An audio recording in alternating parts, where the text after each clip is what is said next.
Itu jamaah mukawah. Baik. Nah, maka sangat tepat sekali jika kali ini kita mengadakan kajian di Masjid Sejuta Pemuda. Ya, insya Allah dari sejuta pemuda ini yang akan ditebar ke seluruh dunia, bukan hanya Indonesia, untuk membuktikan bahwa Islam masih ada. Bahwa peradaban ini belum berakhir dan peradaban Islam akan segera tegak menguasai dunia. Amin. Betulkah Islam akan menguasai dunia? Insya Allah. Betul ya? Betul ya, jamaah? Pertanyaannya, kapan Islam akan menguasai dunia? Kembali kepada hadis yang tadi. Rasulullah SAW ditanya oleh Abu Dzar Al-Ghifari, "Ya Rasulullah, ayyul masjidi bunya fil alam awalan?" Wahai Rasulullah, masjid apakah yang dibangun pertama kali di muka bumi? Maka Rasulullah menjawab, Al-Masjidul Haram. Masjidil Haram. Summa ayyun, kemudian apa ya Rasulullah? Al-Masjidul Aqsa. Kam bainahuma, berapa jarak pembangunan Masjidil Haram ke Masjidil Aqsa? 40 tahun. Nah, masjid yang pertama dibangun adalah Masjidil Haram. Siapa yang membangunnya? Dalam riwayat yang paling kuat, Nabi Adam dibimbing oleh malaikat Jibril. Saat itu Nabi Adam berada di Hindustan. Di mana Hindustan? Di Nepal. Dari Nepal berangkat ke Mekah Al-Mukarramah membangun Masjidil Haram. Ya, tugas pertama Nabi Adam. Nabi Adam kenapa berada di Hindustan? Oleh Allah dipingsankan dari surga. Ketika di surga memakan buah pohon kayu, dipingsankan Allah, tanahnya diambil, dijatuhkan fi makanin ala fawqal ard, di tempat tertinggi di muka bumi. Hindustan, Nepal. Siti Hawa Allah pingsankan, Allah ambil bongkahan tanahnya, Allah jatuhkan di Jazirah Arab. Titik Siti Hawa turun, diberi nama Jeddah. Jeddah artinya nenek. Terpisah 100 tahun Nabi Adam dengan Siti Hawa. Nabi Adam di Nepal, Siti Hawa di Hindustan. Iblis di mana? Si Ajazil, iblis, Allah turunkan dalam bentuk seekor ular besar, bersayap, bertanduk, bisa mengeluarkan api, bisa berbicara, punya kaki dan punya tangan. Ular apa? Ular naga. Itu sejarah ular naga ada di muka bumi pertama kali. Diturunkan di Dastamaisan, Irak, Basrah. 100 tahun terpisah Nabi Adam dengan Siti Hawa. Tugas pertama Nabi Adam di muka bumi setelah 100 tahun terpisah dari Siti Hawa adalah membangun pondasi peradaban manusia. Titik nol peradaban pondasi manusia bernama Masjidil Haram. Jadi membangun peradaban itu dari masjid. Jadi membangun peradaban itu dari masjid, bukan dari ibu kota. Salah. Dari masjid. Semua Nabi dan Rasul membangun peradaban itu dari masjid. Dan titik nol peradaban itu bernama Mekah Al-Mukarramah. Di dalam kitab Arisil Majalis, Allah berfirman dalam hadis qudsi ini, karya Syekh Al-Falabi, "Ya Adam, innali baitun Ka'bah bi Bakkatal mubarakah adati tusawi arsyada." Hei Adam, aku punya satu rumah Ka'bah. Jadi kenapa Ka'bah ada di Mekah? Karena Mekah lurus dengan arsy Allah. Ini titik nol peradaban. Dan membangun peradaban itu dari masjid, bukan dari mana-mana. Maka buktikan pada dunia, dari masjid kita membangun peradaban. Betul? Rasulullah ketika hijrah dari Mekah ke Madinah, ketika sampai di Madinah, apa yang Rasul bangun? Istana? Ibu kota? Bukan. Rasulullah membangun Masjid Nabawi. Maka tepat sekali kalau membangun peradaban itu dimulai oleh para pemuda dari masjid. Kita buktikan. Siap, Ustaz? Maka tepat di masjid ini nanti peradaban Sukabumi dimulai. Amin. Yang amin sedikit, berarti memang sedikit yang berharap. Semangat itu Bapak Ibu kamar, bapaknya kamar anak itu jalan Bapak Ibu. Pak. Oh Ibu. Subhanallah. 40 tahun, itulah kenapa Ka'bah di Mekah, karena Mekah lurus dengan arsy Allah. Ya. Sebelum maka sucinya arsy Allah hadir di tanah Mekah. Maka Mekah suci sesuci arsy Allah. Maka diberi nama tanah haram.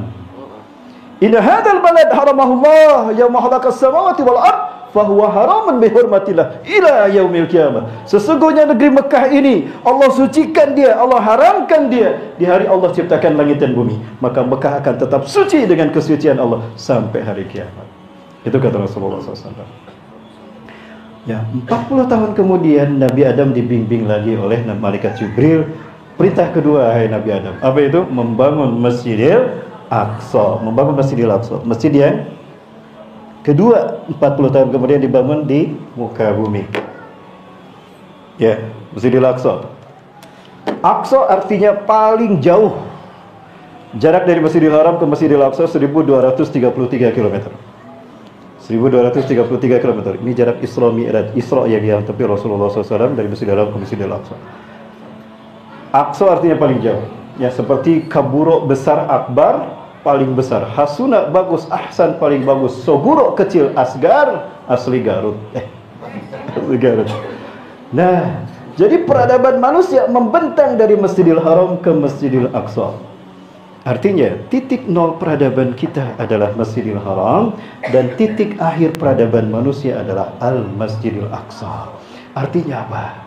Ini isyarat apabila manusia di seluruh dunia berbicara Aqsa, Gaza, Rafah, Palestina, artinya kita berada di episode terakhir peradaban manusia di muka bumi. Inilah babak akhir peradaban manusia di alam dunia ini. Ya, dan kita saksikan sekarang seluruh dunia berbicara Gaza, Rafah, Palestina. Betul? Artinya kita berada di episode terakhir peradaban manusia. Ya. Jadi gimana Bapak Ibu? Mau pilih mana? Palestina merdeka, Israel hancur, Al-Aqsa kembali pada kita, kiamat datang? Atau Palestina berdarah-darah, kiamat jauh kene? Pilih mana Bapak Ibu? Palestina merdeka, Israel hancur, hari kiamat?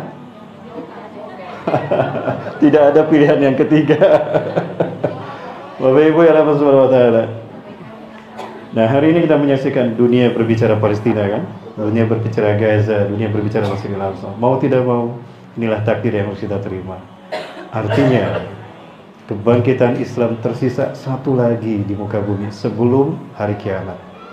Kapan Ustaz kebangkitan Islam itu terjadi? Urang hitung babarengan. Mau? Ya. Jamaah teh araya keneh gitu nu. Jamaah. Oi, jamaah. Saya bukan Ustaz Maulana. Dan saya bukan Ustaz akhir zaman. Kapok lah jadi Ustaz di zaman. Saya insya Allah istiqomah jadi Ustaz akhir bulan saja. Akhir bulan. Jangan lupa subhanahu wa ta'ala. Kapankah Islam ini akan bangkit? Rasulullah memberikan penegasan. Ternyata memang Islam akan bangkit. Suatu hari Rasulullah SAW tertidur di Masjidil Haram. Ini kesaksian Ummu Hani. Ummu Hani adalah ibunda dari ibunda dari Abdullah bin Abbas radhiyallahu anhuma. Rasulullah SAW setelah salat tahajud, sebelum salat subuh, Rasulullah SAW qailulah bersama para sahabat. Tiba-tiba Allah memberikan ilham pada Rasulullah dan Rasulullah terbangun. Bangun Rasulullah dan berkata, Allahumma had balag, Allahumma had balag, Allahumma had balag. Ya Allah, bukankah telah aku sampaikan ya Allah? Bukankah telah aku sampaikan ya Allah? Halarudang tak para sahabat. Rasul terbangun, ya Allah, bukankah telah aku sampaikan ya Allah? Bukankah telah aku sampaikan? Para sahabat terbangun. Umar bin Khattab menghampiri Rasulullah SAW dan mengelus punggung Rasulullah. Bala ya Rasulullah. Dan betul ya Rasulullah. Kan balag tadi syarat Allah, Anda telah menyampaikan syarat Allah. Maka apa kata Rasulullah SAW? La yazharanna al-Islam. Sungguh Islam ini akan tegak di muka bumi. Hatta yarudal kufra ila mautih. Sehingga kekafiran akan terseret kembali ke tempat asalnya. InsyaAllah. Ketika Islam bangkit di muka bumi, kita akan menyaksikan kapitalisme akan kembali ke barat. Komunisme akan kembali ke timur. Fayakunu dinu kulluhu lillah. Sundaisme akan kembali ke Purwakarta. Dan jadilah agama di muka bumi adalah Islam untuk Allah Azza wa Jalla. Takbir. Alhamdulillah. Itu kata Rasulullah. Kapan Islam ini akan bangkit? Ada kisi-kisi dari Rasulullah. Nah, ini kisi-kisinya. An Nabi Hurairah radhiyallahu anhu, dari Abu Hurairah semoga Allah meridainya, qala, ia berkata, qala telah bersabda Rasulullah sallallahu alaihi wasallam, innallaha, sesungguhnya Allah ya ba'asu akan mengutus min hadil ummati, dari umatku ini, ala ra'si, setiap kelipatan, kulli mi'ati sana, 100 tahun sekali.